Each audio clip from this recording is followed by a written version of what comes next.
Hello friends, welcome to Reno's Englishpedia. Today we are going to do the competency questions from the chapter From the Diary of Annie Frank. This is a diary which has been written by Annie Frank during the period when the Jews were being terminated by the Nazis, and these are the personal experiences of a very young teenager, a very young child. She has recorded all her experiences in this diary.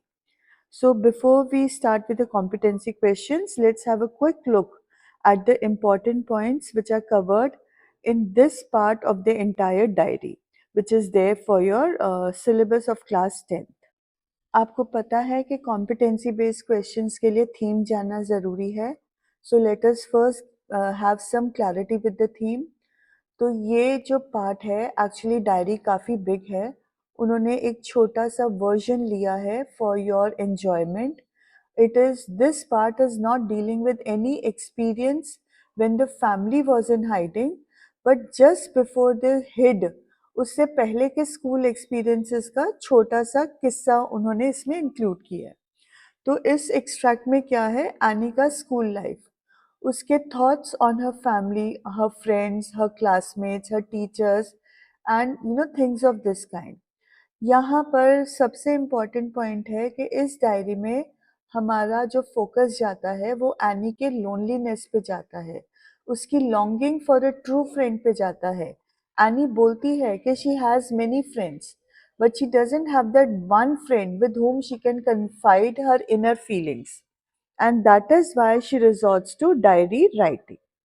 अब इस chapter के जो main characters हैं, that is obviously Anne Frank, then there is Mr. Keesing and then Annie's classmates. उसके अलावा Mrs कूपरस, जो उनकी पुराने स्कूल की हेड मिस्ट्रेस थी, उनकी ग्रैंड मदर, उनके मदर फादर, उसकी सिस्टर मार्गरेट, ये सबका छोटा छोटा रेफरेंस दिया गया है. But the main part of the chapter deals with Anne Frank and Mr Keesing. अगर हम टाइटल को डिस्कस करें तो ये जो पूरी बुक है ये डायरी फॉर्मेट में लिखी गई है और एनी फ्रैंक की लाइफ के ऊपर रिवॉल्व करती है. She was a 13-year-old Jewish girl, and आगे जो आगे के पार्ट है डायरी का, that is related to her life during the hiding period when they were hiding from the Nazis. तो इसीलिए ये जो टाइटल है ये बड़ा अप्रोप्रिएट है, बड़ा एग्जैक्ट है. अगर हम इस चैप्टर की वैल्यूज़ की बात करें तो ये चैप्टर में हमें value of a positive mindset, how important it is कि हमारे इमोशंस के लिए एक आउटलेट मिले, the fact that we should never give up, and the most important point जहाँ पे कम फोकस जाता है, that is paper has more patience than people. Paper पे अपने इनर मोस्ट थॉट्स कन्फाइड करना बहुत आसान होता है एज कंपेयर टू पीपल. सबसे पहले पेपर कभी भी आपसे थकेगा नहीं. आप आराम से अपना टाइम लेकर अपने थॉट्स को असेंबल करके पेपर पे लिख सकते हो. सेकेंडली, जो पेपर है वो आपके सीक्रेट्स को किसी और से शेयर नहीं करेगा. Therefore Annie writes paper has more patience than people. अगर इस चैप्टर की कहानी देखें तो मतलब 13 ईयर की थी एनी जब उसको ये डायरी मिली. उसने अपनी डायरी का नाम किटी रखा है और वो बिल्कुल उस दिन से शुरू नहीं करना चाहती on the day of a birthday. तो वो थोड़ा अपना लाइफ डिटेल इंक्लूड करते हैं कि नाजी रूल बढ़ रहा था तो फैमिली जर्मनी छोड़ के हॉलैंड शिफ्ट कर गई. बारी बारी से इन्होंने शिफ्ट किया. पहले मदर फादर आए, फिर उसकी बहन मार्गो गई. मदर फादर के एब्सेंस में मार्गो और एनी फ्रैंक उसकी दादी के साथ रहते थे. फिर जब मार्गो चली गई तो उसकी थोड़ी देर बाद दादी और एनी फ्रैंक भी हॉलैंड चले गए. अब वहाँ पे कुछ देर तो वो आराम से रहे, राइट. तो वहाँ पर जब एनी स्कूल जाती थी तो जो उसका प्री स्कूल था, जो किंडरगार्टन स्कूल था या जो प्राइमरी स्कूल था, उसकी हेडमिस्ट्रेस मिसेस कूपरस थी. She talks about the close bond that she had with Mrs Kuperus. After that she shifted to a higher school. तो उसका कई टीचर्स के साथ सामना हुआ. जो चैप्टर की शुरुआत होती है, they are discussing the result, कि कौन से बच्चे पास होंगे, कौन से फेल होंगे. तो इस तरह का स्कूल लाइफ के ऊपर फोकस्ड है. फिर एनी स्कूल में एक चैटर बॉक्स थी, वो बहुत बातूनी थी, बहुत बातें करती थी. जिसके कारण जो मिस्टर कीसिंग थे मैथ्स के टीचर, वो बड़े परेशान होते थे और बारी-बारी से उसको लेटर दे रहे थे लिखने के लिए, सॉरी, उसको ऐसे दे रहे थे लिखने के लिए, और ऐसे के जो टॉपिक होते थे वो बड़े ही वियर्ड होते थे। जैसे Mrs Chatterbox, the incorrigible chatterbox, quack quack said Mrs Chatterbox. तो ये जो बातें हैं, ये इस पूरी कहानी में इन चीज़ों का किस्सा है। पहले वाले ऐसे में एनी ने लिखा कि बात करना तो स्टूडेंट का इनहेरेंट ट्रेट है, तो इसको बदला नहीं जा सकता। मोर ओवर एनी को तो ये जो जीन्स में मिला है फ्रॉम हर मदर, तो इसलिए भी इसको बदलना बहुत डिफिकल्ट है। जो सेकंड ऐसे था वो भी उसने जैसे तैसे करके लिख लिया, but problem I when she started writing the third ऐसे, जब उसको थर्ड ऐसे मिला। Why the problem? बिकॉज उसने सारे आइडियाज को एग्जॉस्ट कर लिया था of what to put in an essay on such a topic like talking. तो उसने अपनी फ्रेंड की मदद ली in order to write the essay in the form of a poem. अब इस पोएम का जो टॉपिक था that was about a family of ducks, जिसमें जो फादर स्वॉन था, he pecked the ducklings to death because they talk too much. इसका मतलब होता है, ये एक idiomatic way of saying the है कि उन्होंने उनको इतना पैक किया कि दे स्टॉप्ड वॉकिंग। एक्चुअल में उनको बिटन टू डेथ ऐसा कुछ नहीं किया, no father will kill the child, but it just means कि उन्होंने उनको बहुत पैक किया till they stopped talking. अब इस पोएम का direct, it was a satire on Mr. Keesing's attitude of punishing Annie. She wanted to make fun of the professor, the teacher. और हम रिएक्शन मिस्टर कीसिंग का यही expect करेंगे कि he would be very annoyed with Annie for writing such a letter, writing such a poem. But Mr Keesing का reaction बहुत surprising था। Why? Because he laughed when he read the poem. Not only laughed, but उन्होंने Anne को इस poem को improve करने के लिए पॉइंटर्स दिए। इसके अलावा उन्होंने ये पोएम दूसरे क्लासेस में भी रीड करके सुनाई। And after this, this incident, उन्होंने एनी को कभी भी बात करने के लिए पनिश नहीं किया। And this is where our story ends. So now let's quickly look into the competency based questions. Okay, the first competency based question is, Annie wrote in her diary to get things off her chest. List any two reasons why getting things off one's chest is recommended by counselors as therapeutic. अब this is an idiom, to get things off your chest. इसका मतलब होता है अपना दिल हल्का करना। अब दिल हल्का करना क्यों इम्पोर्टेंट है, किस चीज़ के लिए, क्यों काउंसलर्स जो गाइडेंस, जो हमारे साइकोलॉजिकल काउंसलर्स होते हैं, गाइडेंस काउंसलर्स होते हैं, वो क्यों बोलते हैं कि आपको अपनी थिंग्स अपने दिल से, अपने दिमाग से निकालनी चाहिए। ये थेरोपेटिक है। थेरोपेटिक मतलब it is recommended for your mental health. तो एनी अपनी डायरी में क्यों लिखती थी, what are the two reasons? तो इसके जो फर्स्ट रीजन होता है दैट इज इमोशनल रिलीज। जब आप अपने थॉट्स, अपने फीलिंग्स को एक्सप्रेस कर देते हो तो आपको एक सेंस ऑफ इमोशनल रिलीज महसूस होता है, यू फील रिलीव्ड। और इससे इंडिविजुअल्स अपने प्रॉब्लम को प्रोसेस कर सकते हैं, समझ सकते हैं और अपने इमोशंस को अच्छे से मैनेज कर सकते हैं। सेकेंड रीजन होता है फॉर क्लैरिटी एंड पर्सपेक्टिव। जब आप अपने फीलिंग्स, अपने थॉट्स, इमोशंस किसी के साथ शेयर करते हो तो आपको डिफरेंट एक्सपीरियंसेस के बारे में पता चलता है, आपको बहुत ज़्यादा कंसर्निंग मैटर्स के बारे में पता चलता है, आपको क्लैरिटी होती है, आपको राइट पर्सपेक्टिव मिलता है अपने प्रॉब्लम्स पे। जब हम सिर्फ सोचते हैं ना तो वो प्रॉब्लम मैग्नीफाई हो जाती है, बट जब हम उसका किसी के साथ बात कर लेते हैं तो हम उसको उसके प्रॉपर पर्सपेक्टिव में देख पाते हैं। उसको हमारा देखने का नज़रिया भी बदल जाता है, हमें नए इंसाइट मिलते हैं, हम उस प्रॉब्लम को सॉल्व भी कर पाते हैं और फिर हम उसके हिसाब से डिसीजन जो हमारी लाइफ के लिए बेटर हो हम ले पाते हैं। Therefore, these are the two reasons why getting things off your chest is also recommended by counselors as therapeutic. The next question is, Kitty was a trusted friend to Annie. Elaborate. अब Kitty कौन थी? Kitty was the name of a diary.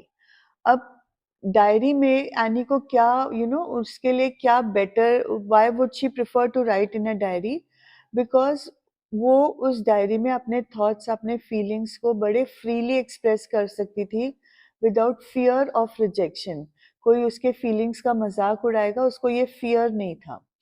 फिर उसको एक proper space मिला था अपने इनमर्स feelings को कन्फाइड करने का, खुद को अनबर्डन करने का। एंड हमने पहले आंसर में डिस्कस किया है कि this would also act as a therapy for her loneliness and isolation. जब वो हाइडिंग में थे, दे वर कंप्लीटली आइसोलेटेड, तो उसका बर्डन रिलीव करने के लिए writing in a diary was a very good option. Third, diary couldn't talk back. वो यू नो आनी ने अपनी डायरी को पर्सोनिफाई किया, उसने अपनी डायरी को एक नाम दिया, एक फ्रेंड माना। क्यों? क्योंकि एनी को वो डायरी एक सेंस ऑफ कंफर्ट दे रही थी, कंपेनियनशिप दे रही थी, एक आउटलेट प्रोवाइड किया हुआ था to process her emotions and cope with her challenges. But जो डायरी था वो कभी भी एनी के फीलिंग्स को इंसल्ट, डिस्पैरेज, रिडिक्यूल नहीं करती. So that was another benefit why Kitty was a trusted friend. Then it gave her a sense of privacy and security. उसको लगता था कि वो अपने सारे innermost thoughts उस डायरी में लिख सकती है, अपने फीलिंग्स लिख सकती है, डायरी उसको जज नहीं करेगी, उसको रिडिक्यूल नहीं करेगी, as others might have done if she had shared her experiences with them. इन्हीं सब कारणों के कारण we believe that Kitty was a trusted friend to Annie. Next question. Kitty plays a vital role in Annie's life. Elucidate. अब kitty का role any के life में इतना इम्पोर्टेंट, वाइटल मतलब इम्पोर्टेंट रोल क्यों था, इसको आपने इलेबोरेट, एल्यूसिडेट, क्लियरली बताना है। तो आई ऑलरेडी टोल्ड यू, उसको वो ये डायरी अपने 13th बर्थडे पे मिली थी, उसके पापा ने गिफ्ट करी थी, उसने उस डायरी का निकनेम किटी रखा था। अब ये जो डायरी है वो उसकी कंपेनियन भी थी, as well as a good and trusted friend. वो उसमें सारी अपनी फीलिंग्स लिखती थी, सारे थॉट्स लिखती थी, सारे इनर मोस्ट सीक्रेट्स लिखती थी, और वो डायरी यानी कि हर बात को सुनती थी। कोई एडवाइस, कोई प्री कंसेप्शन, कोई जजमेंट कुछ पास नहीं करती थी, but it would silently accept whatever Annie was penning down, and therefore it played a vital role in Annie's life. Next question. Explain the emotion vested in Annie's statement, I was plunked down on the table as a birthday present for Margot.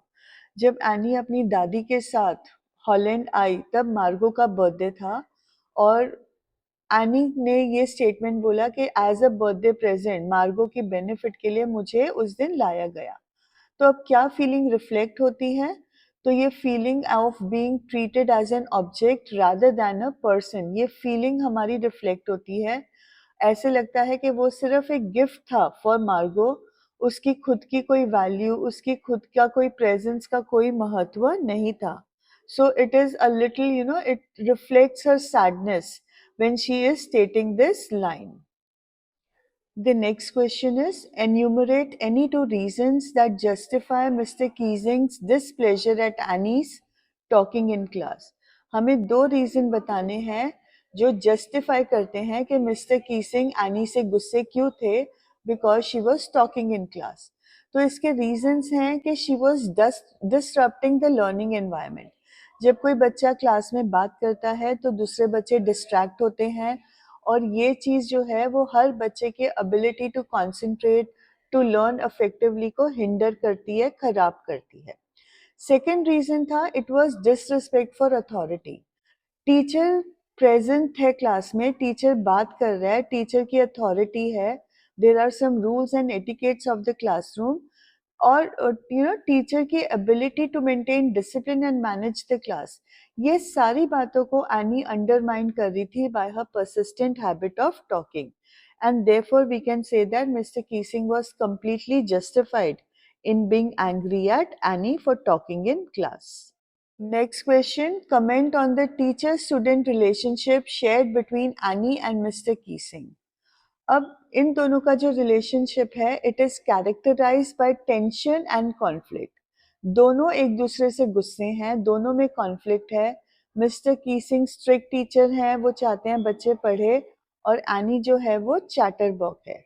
Any का lively और outspoken nature जो है वो mister कीसिंग के desire for discipline and order in the classroom के साथ clash होता है, जिसके कारण उनमें फ्रीक्वेंट डिसएग्रीमेंट्स होते हैं and there is a strained relationship और a strained dynamic between them.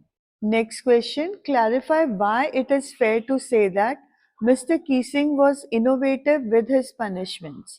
हम ये क्यों फेयरनेस से कह सकते हैं कि मिस्टर कीसिंग ने बड़े इनोवेटिव पनिशमेंट्स लेकर आए? तो उसके बहुत रीजंस हैं। फर्स्ट रीजन है कि उन्होंने ट्रेडिशनल फॉर्म ऑफ पनिशमेंट को एम्प्लॉय नहीं किया, जैसे डिटेंशन या फिर राइटिंग लाइंस। डिटेंशन का मतलब होता है स्कूल में एक्स्ट्रा टाइम के लिए रोकना। मिस्टर कीसिंग ने क्या किया?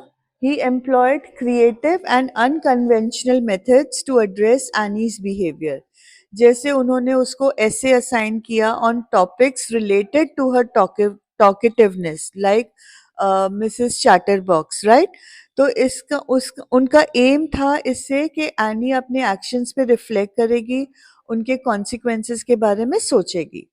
अब सेकंड रीजन ये था कि मिस्टर कीसिंग का जो अप्रोच था ये एक विलिंगनेस डिमॉन्स्ट्रेट करता था that he wanted to adapt his disciplinary methods so that individual students के needs को वो suit कर सके।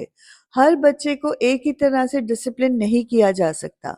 उनको पता था कि जो ट्रेडिशनल मेथड है वो एनी के साथ इफेक्टिव नहीं होगा, जिसकी पर्सनालिटी बड़ी स्ट्रांग है, और उसको अपनी गलती रियलाइज कराने के लिए a more thought-provoking kind of punishment was required. So, by devising punishments that challenged Annie intellectually, he aimed to make her consider the impact of her behavior on her education and personal growth. तो ऐसे challenges, ऐसे punishments devise करके जो any को intellectually challenge करे, उनका aim था, उनका मकसद था to make her consider the impact of her behavior, उसका behavior उसकी एजुकेशन और पर्सनल ग्रोथ पे कैसे इम्पैक्ट करेगा। The next question is why did Mr Keesing call Anne an incorrigible chatterbox? Anne बहुत टॉकेटिव थी। उसको पनिश करने के बावजूद she did not stop talking. उसने पनिशमेंट के फॉर्म में एक ऐसे भी लिखा which justified her over talkative nature, but still she did not desist from talking, and therefore Mr. Keesing gave her another essay to write on an incorrigible chatterbox. Incorrigible का मतलब होता है जिसको सुधारा ना जा सके। It was an indirect reference to Annie's talking habit. The next question is, do you agree with Annie when she says that teachers are the most unpredictable creatures on earth? And then you have to rationalize your answer. अब ये line any ने कब बोली थी? जब शुरुआत में वो सब डिस्कस कर रहे होते हैं कि कौन से बच्चे पास होंगे, कौन से बच्चों को क्लास रिपीट करनी पड़ेगी। तो जो एनी का थॉट प्रोसेस था कि किस रीज़न से बच्चे पास होंगे और किस रीज़न से डिटेन करेंगे, ये पता लगाना बहुत मुश्किल है, because teachers are the most unpredictable creatures on earth. अब एनी ने ऐसा क्यों सोचा? तो पॉसिबल है कि उस दिन से पहले जो उसका रिलेशनशिप विद द टीचर्स था, उन एक्सपीरियंसेस के कारण, मिस्टर कीसिंग के कारण उसके मन में ये थॉट प्रोसेस आया होगा।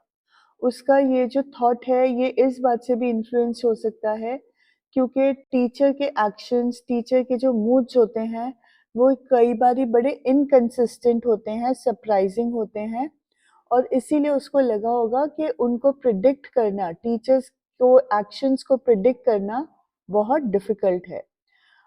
बट यहाँ पे एक बात नोट करनी बहुत इम्पॉर्टेंट है कि हम इस पॉइंट को that all the teachers are unpredictable creatures, इस बात को जनरलाइज नहीं कर सकते, इस बात को एक्यूरेट नहीं मान सकते, क्योंकि हर टीचर का बिहेवियर, हर टीचर की पर्सनालिटी और उसके सर्कमस्टांसेस डिफरेंट होते हैं। Behaviour is often influenced by personality and circumstances, so this thought cannot be applied to all the teachers. Maybe there were some teachers who were unpredictable, but we cannot say the same for each and every teacher that Annie met. Next, give two reasons to support the opinion that Annie's diary is interesting to readers. हमारे से पूछा जा रहा है कि any की diary readers के लिए इंटरेस्टिंग क्यों बन सकती है, उसके दो कारण बताओ। फर्स्ट, हमारे को पता है कि it's a personal account of one families experience of hiding from the Nazis during the war.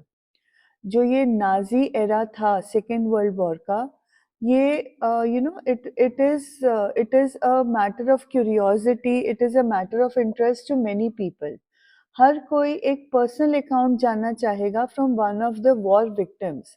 हमें आगे ये भी पता चलता है कि जिस मतलब एनी को डायरी लिखते हुए ही पकड़ा गया था, और and then she did not return from the war, right? She was terminated with many other Jews. She died because of typhus and all that.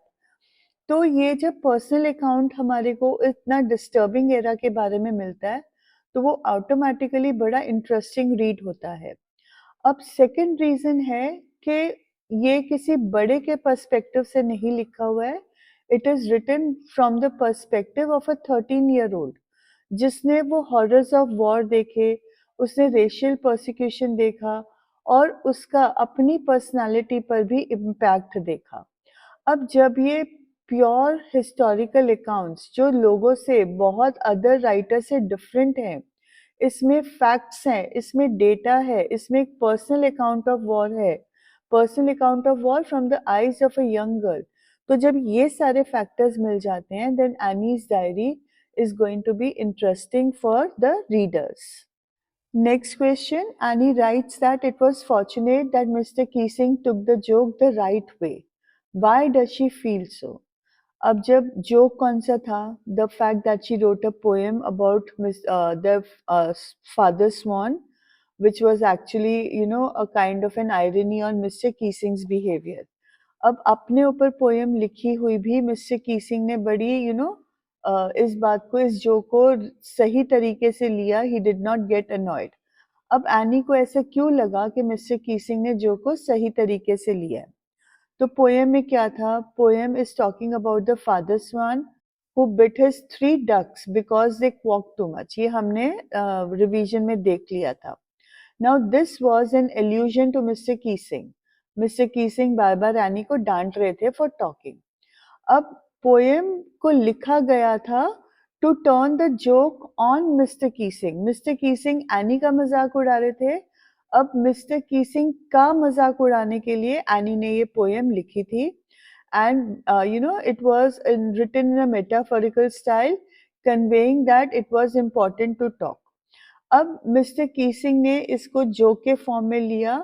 How क्यों एनी बोलती है कि मिस्टर कीसिंग ने इसको जोक्यूलर फॉर्म में लिया? क्योंकि वो हंसे, राइट? वो एक सिवियर डिसिप्लिनरी एक्शन ले सकते थे, बट उन्होंने ऐसा कुछ नहीं किया। वो हंसे, सिर्फ हंसे ही नहीं, उन्होंने पोएम को ठीक भी किया और दूसरे क्लासेस में भी रीड कराया। So that is why we say that Mr. Keesing took the joke the right way. He did not become annoyed. Next question hai, Annie says that there were so many dummies in the class that about a quarter of them shouldn't be promoted. Is she being rude or brutally honest? Evaluate. तो हम any के statement को infer कर सकते हैं as both rudeness and brutal honesty. उसका remark क्यों आया? Why did she use the rude term as the rude term dummies? Because वो उसका ऑनेस्ट असेसमेंट को रिफ्लेक्ट करता है of the academic abilities of a classmate. उसने बच्चों को क्लास में देखा था, उनकी एकेडमिक एबिलिटी को वो जानती थी, इसीलिए उनको लगा कि ये तो डमीज हैं, इनको प्रमोट नहीं करना चाहिए। बट उसके जो चॉइस ऑफ वर्ड्स हैं, they lack sensitivity, they lack empathy, और इस lack of sensitivity and empathy को परसीव किया जा सकता है एज डिसरिस्पेक्टफुल और hurtful by the other people. There may be many reasons why the children were, looking, appearing like dummies. But she could have been sensitive. She could have, understood their problem instead of calling them dummies. तो इसीलिए any का जो tone है, that is both rude and brutally honest. Annie bid a heartbreaking farewell to Mrs. Cooperus As Annie write a brief farewell note to Mr. Keesing after being promoted to the next class. अब हमारे को calling करने को बोला गया है। जब any अपना फर्स्ट स्कूल छोड़ के हाई स्कूल में आई थी तो उसने मिसेस कूपरस के साथ एक हार्ट ब्रेकिंग फेयरवेल किया था।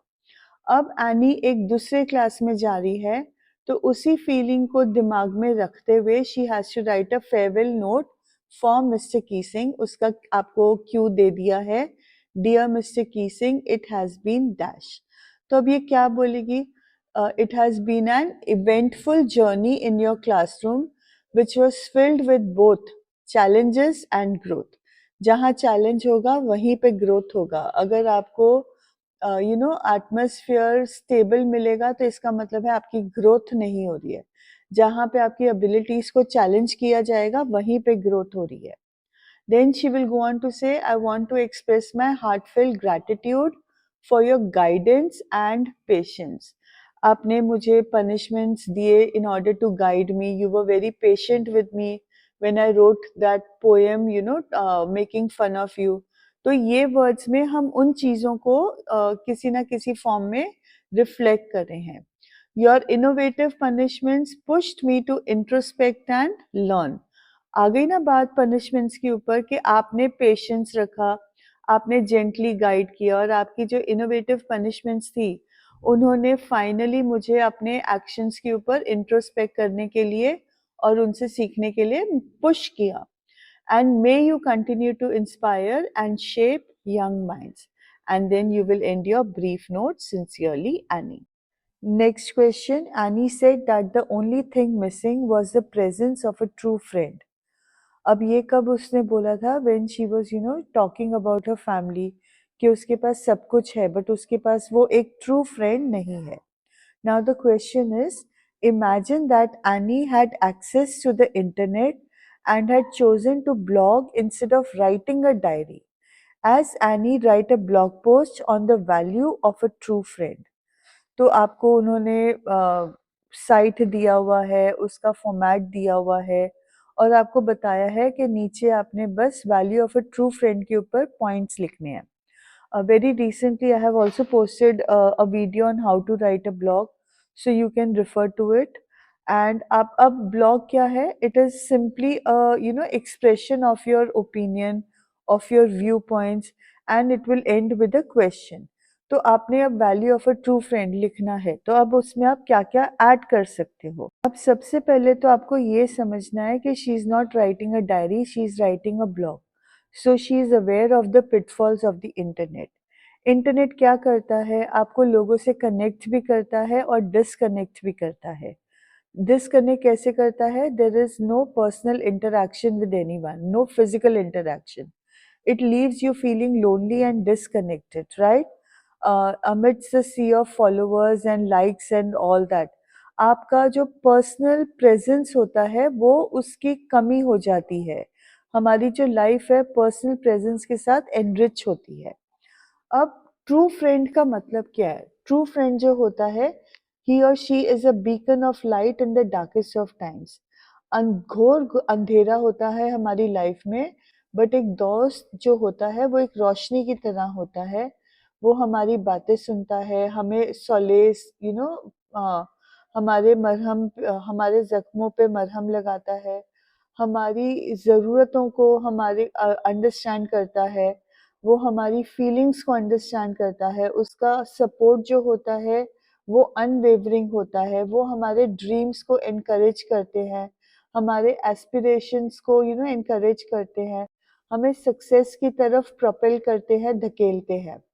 सिर्फ टफ मोमेंट्स पे लीन नहीं करना होता है बीइंग अ ट्रू फ्रेंड। वो जो ट्रू फ्रेंड होता है वो आपके जॉयस को डबल करता है, आपकी खुशी को दुगना करता है, आपको हंसाता है, आपकी लाइफ में स्पॉन्टेनिटी लाता है, आपके साथ मेमोरीज क्रिएट करता है। बट अब इस फास्ट पेस डिजिटल एज में क्या हो रहा है? You can feel that true friends have become very rare. हर कोई आपके फ़िल्टर्ड वर्ज़न्स को एक्सेप्ट करता है, कोई भी आपको आपके फ्लॉज़, आपके क्वर्क्स के साथ एम्ब्रेस नहीं करता है। और ऐसे ही लोग जो आपके फ्लॉज़ के साथ आपको एम्ब्रेस करते हैं, वही लोग आपकी लाइफ में ऑथेंटिसिटी और डेप्थ लेकर आते हैं। तो लास्ट में she will say that, so let's treasure those true friends who have stood by us through thick and thin. हमें उन मोमेंट्स को चेरिश करना चाहिए which are filled with laughter, tears and shared experiences. और अगर आप एक स्पेशल फ्रेंड के लिए सर्च कर रहे हो, तो remember to nurture your connections. जो भी दोस्त है उसको नर्चर करो, उस रिलेशनशिप में टाइम और एफर्ट डालो, and be open to the open possibility of finding an actual true friend. So that is how you will write the blog. Next question is, your teacher has organized a debate and you have been asked to speak on consequences and positive reinforcements have a great impact on student behavior. Write the debate script with 3 to 4 points to supplement your stand, either as a proposition speaker or as an opposition one. Proposition speaker वो होता है जो उस stand को support करता है, opposition speaker वो होता है जो उसके अगेंस्ट होता है। अब टॉपिक क्या है? You have to write a debate. Debate का मतलब होता है आपने किसी टॉपिक के ऊपर अपने अपना opinion supported by statistical data present करना है।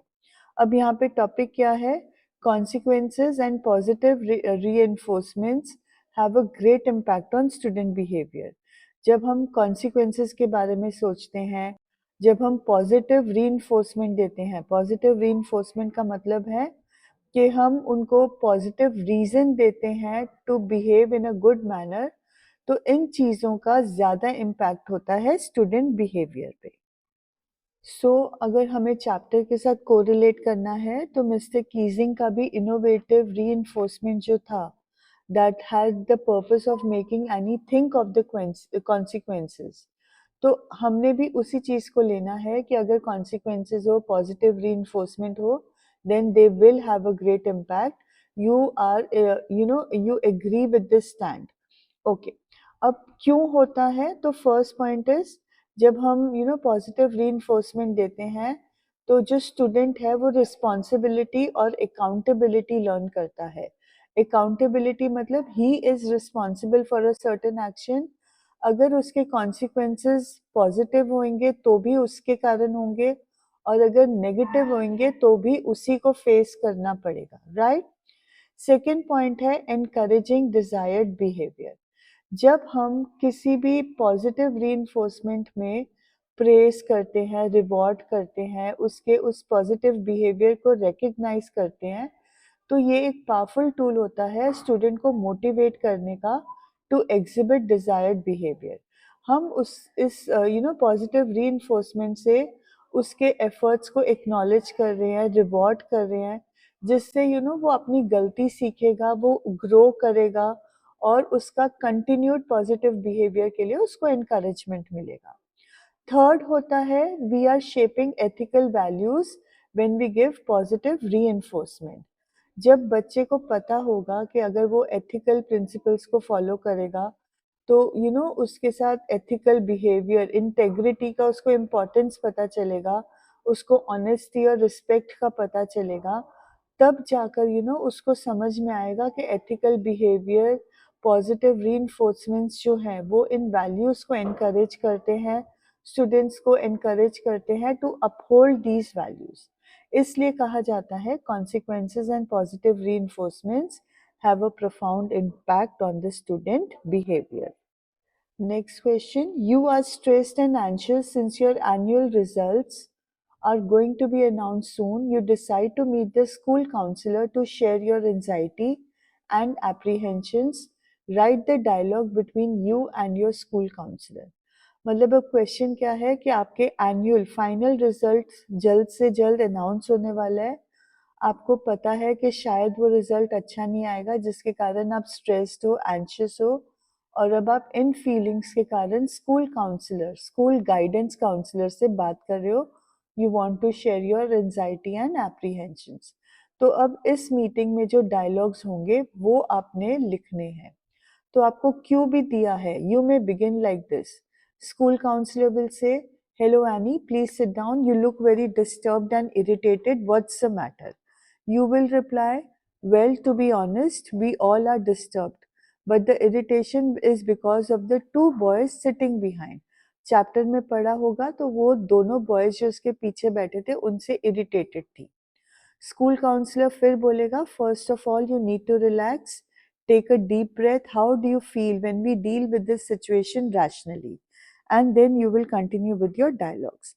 अब कॉन्वर्सेशन है, डायलॉग राइटिंग है, तो आपने इन्वर्टेड ब्रैकेट्स में नहीं लिखना है, दिस इज नॉट नरेशन. आप जो भी पहले डायलॉग बोल रहा है उसका name, colon and then the dialogue, and then whoever is the second person, जैसे यहाँ पे यू प्रोनाउन दिया गया है, you colon and the dialogues. यही सीक्वेंस फॉलो होगा whenever you are writing a dialogue or a conversation.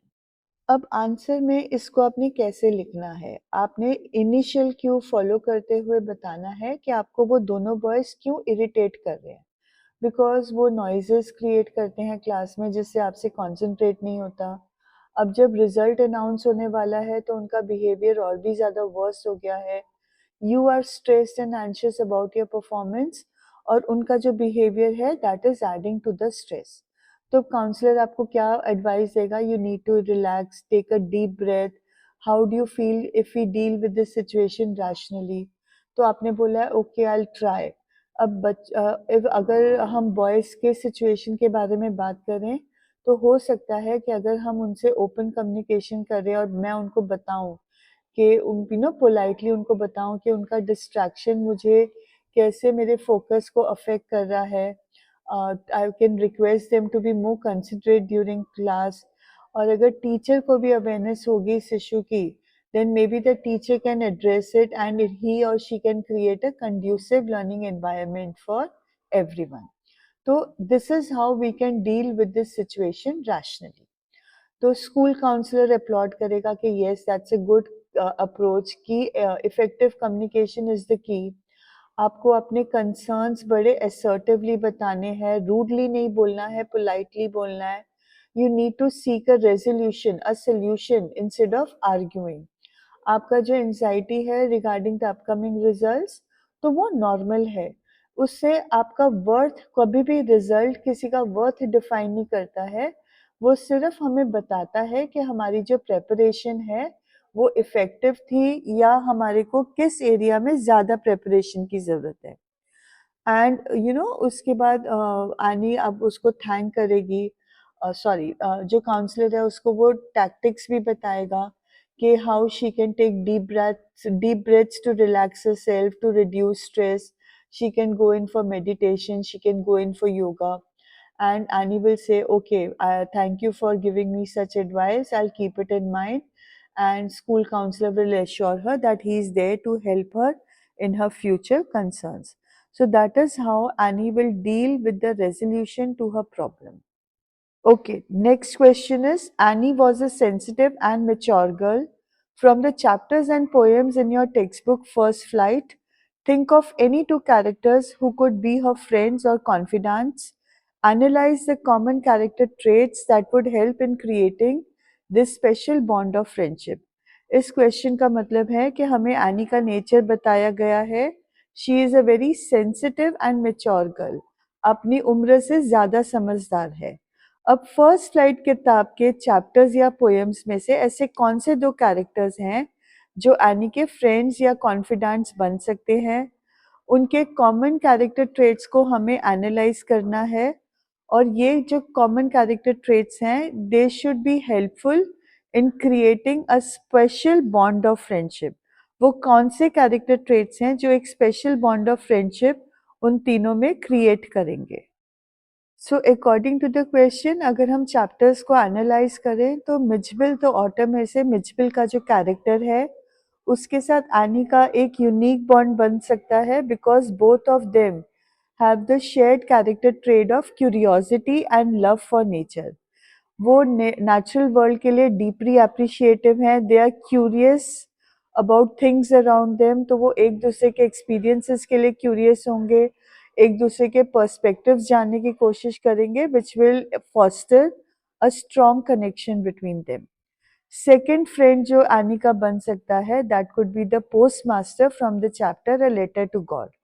अब postmaster ने अपने क्वालिटी से बताया है that he could have been a trusted friend and confident for Anne, क्योंकि he is wise and he is kind.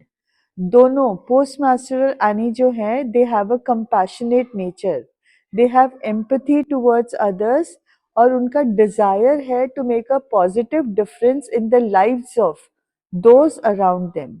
तो उनके जो शेयर्ड वैल्यू ऑफ एम्पैथी है, काइंडनेस है, belief in the power of goodness है, that could have created a special bond between them. Okay, let us now study the extract based questions for competency.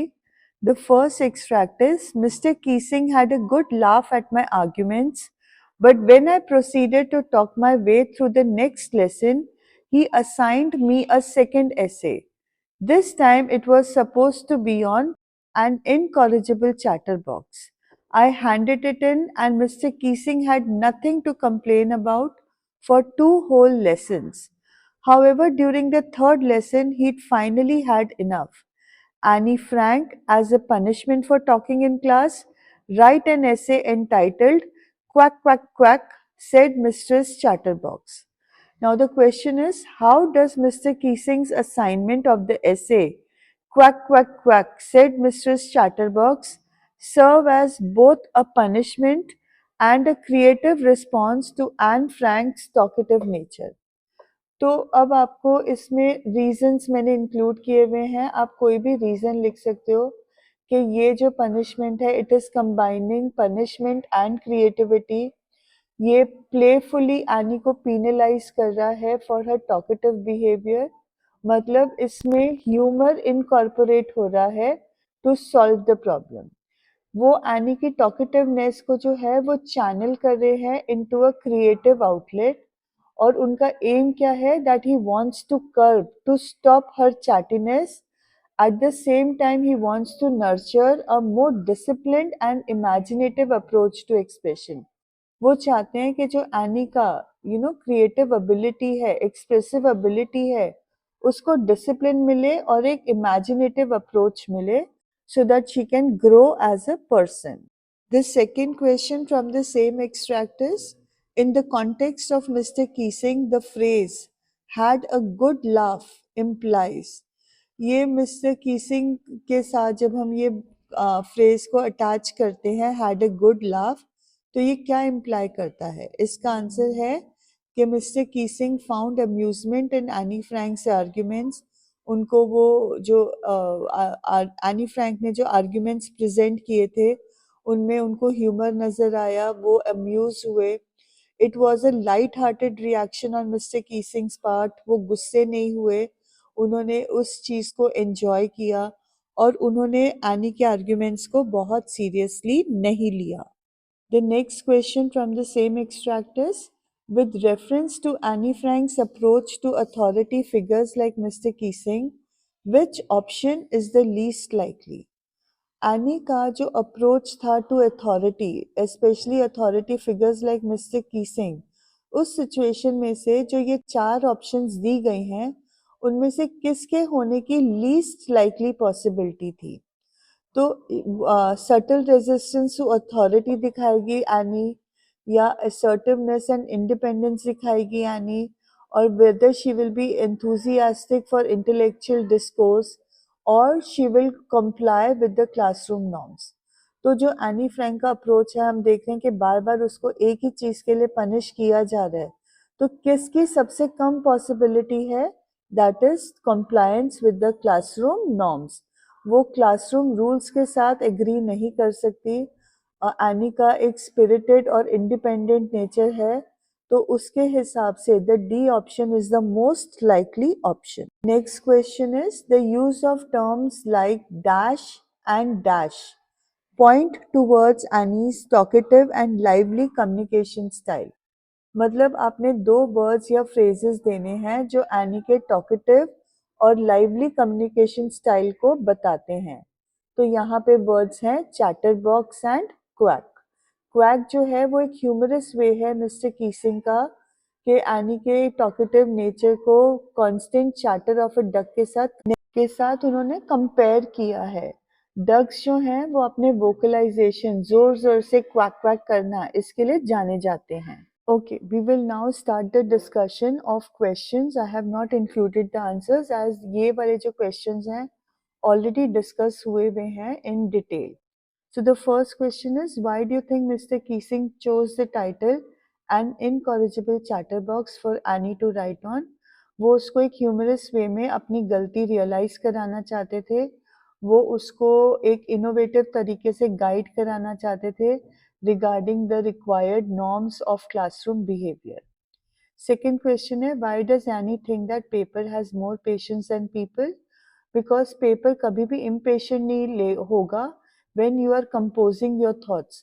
It will give you ample of time and space to express yourself, right? तो इसीलिए Annie ने ये line बोली. Third is, if the diary were a real friend, what qualities would Annie expect it to have? अगर friend होता तो compassionate होना, empathetic होना, क्यूरियस होना, ईगर होना, उसकी बात ध्यान से सुनना, उसको गाइड करना, तो ये सारी चीज़ें एनी अपनी फ्रेंड से एक्सपेक्ट करेगी. Next question is, why do you think that Annie doesn't plan to let anyone else read her diary? वो ये सोचती है कि एक तो कोई इंटरेस्टेड नहीं होएगा एक 13 ईयर ओल्ड की बातें जानने में. मोर ओवर उसने अपनी डायरी में सारी अपनी दिल की बातें लिखी हैं. अगर हम किसी को प्लान कर रहे हों कि हमारी डायरी पढ़े तो उसमें हम अपनी हर बात कन्फाइड नहीं करते, but any is कन्फाइडिंग everything. So that it's telling us that she doesn't plan to anyone to let anyone else read her diary. Okay, next question is, do you think that Mr. Keesing was innovative with his punishments? Yes, definitely he was. Justify your answer. Because उन्होंने एक ही topic के ऊपर उन्होंने एक ऐसा topic उठाया which was likening Annie to a duck because of their similar habit of talking too much. जैसे any पूरा दिन बात करती थी वैसे ही डक पूरा दिन क्वॉक करता था. और जो टाइटल्स थे एसेस के, those titles were pointing to the characteristics of Annie जो उसको सुधारना था. जैसे incorrigible chatterbox है तो वो एनी के incorrigible nature of talking in spite of being punished again and again. तो इसीलिए हम कहते हैं कि मिस्टर कीसिंग के जो एसेस थे वो बड़े इनोवेटिव थे. Even the last essay quack quack quack said Mrs Chatterbox, तो इसमें जब क्वैक की 3 बार रेपिटेशन हुई है तो वो एनी के कंटिन्यूस नेचर ऑफ टॉकिंग को रिफ्लेक्ट कर रहे हैं. So these are all the reasons why we say mister Keesing was innovative. Okay, the next question is, explain what Annie's diaries shows us about her feelings, about her family and friends. मतलब उसकी diary से हमें उसकी family और friends से related किन feelings के बारे में पता चलता है. तो first she is talking about how the family migrated to Holland, how she was left with her grandmother. The reasons, all these reasons show that she's close to her grandmother. She dearly loves her father. Mother और Marco के साथ भी उसका special relationship है. When the grandmother passed away, that year she did not celebrate her birthday, right? But it was around her birthday that the grandmother passed away. Now, the next year, when she celebrated her birthday, she lit a special candle for her grandmother. तो ये जो बातें उसने अपनी family के लिए अपनी diary में लिखी हैं कि वो अपने पापा को कैसे डिस्क्राइब कर रही है, वो अपने दादी के जाने मतलब उनकी डेथ के बाद उसने उनके लिए स्पेशल कैंडल लाइट करी, ये शो करता है that Annie was very close to her family and friends. Okay, next question is, how does Annie Frank personify her diary with the name Kitty? Justify your answer with reference to her emotional attachment to pour her thoughts in her diary. Personify her diary मतलब वो एक diary को person बना रहे हैं, उसको नाम दिया है किटी. अब ये वो कैसे कर रही है, यहाँ पे कैसे कर रही है से ज़्यादा आपने ये भी एक्सप्लेन करना है वो ये क्यों कर रही है. उसका कोई फ्रेंड नहीं था जिससे मतलब फ्रेंड्स बहुत थे बट वो एक स्पेशल फ्रेंड जिससे वो अपनी दिल की बात कर सके ऐसा कोई फ्रेंड नहीं था. She desperately wanted a friend in whom she could confide. So when she got a diary for her 13th birthday, She personified her diary with the name Kitty so that she could pour her thoughts out on paper. उसने लिखा paper has more patience than people. उसने लिखा, ये बात chapter में verified fact है कि उसने बोला कि she did not have a single friend with whom she could confide her innermost thoughts. So that is why her bond with her diary, her emotional attachment to her diary was very strong. वो अपने दिल की हर बात उससे कर पाती थी, इसीलिए उसका अटैचमेंट अपनी डायरी से बहुत स्ट्रॉन्ग था. Okay, next question. Annie was very much attached to her grandmother. What should be our attitude towards our elders? What do you learn from Annie?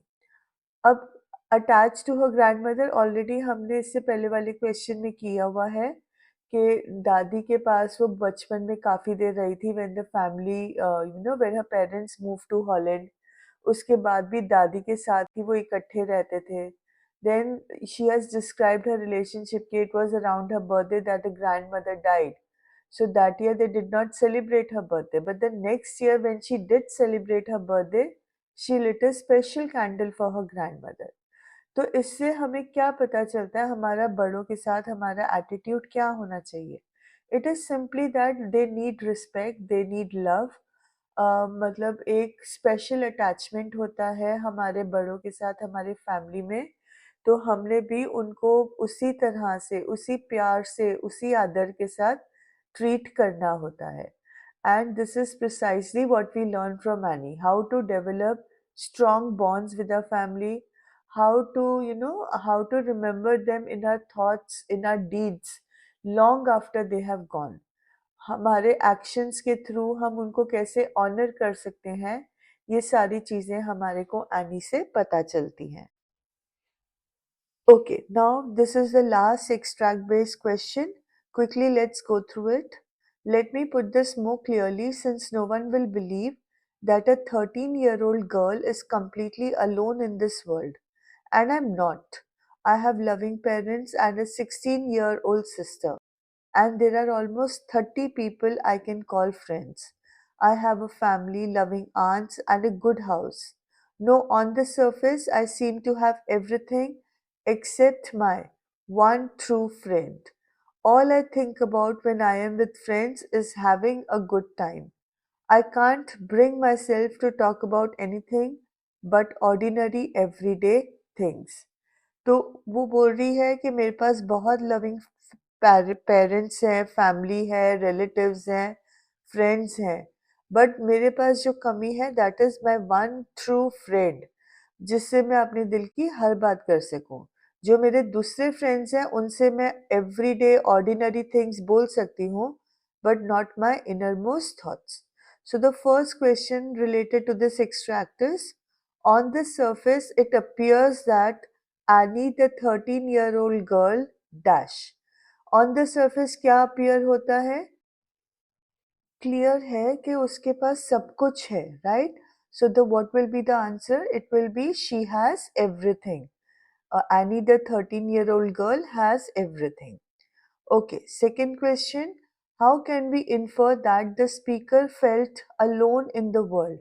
आपको 4 ऑप्शंस दिए हुए हैं, उसमें से आपने चूज करना है the option which will tell you कि उसको ऐसा क्यों लगता था वो अकेली है. Because she had a family of many people, obviously no. She had loving parents, parents होने से कोई अकेला होता है? नहीं.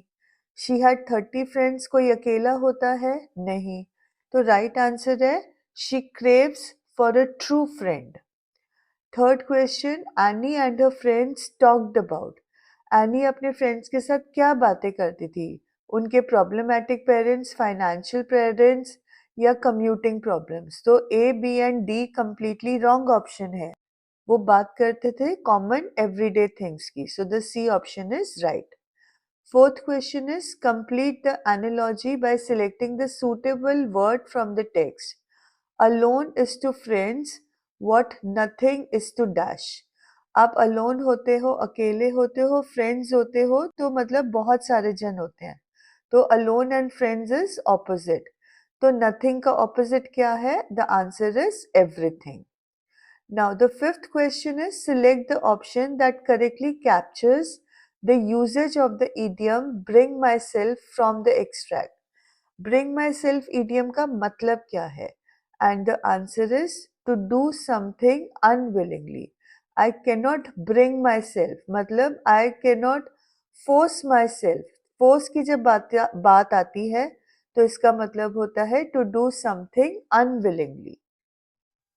So with this we come to the end of the video. I hope that it was beneficial for you and must have clarified many doubts. अगर अच्छी लगी हो then do share it with your family, friends, family बोल दिया, with your friends, students, colleagues so that all can benefit. Thank you so much and all the best for your final exams.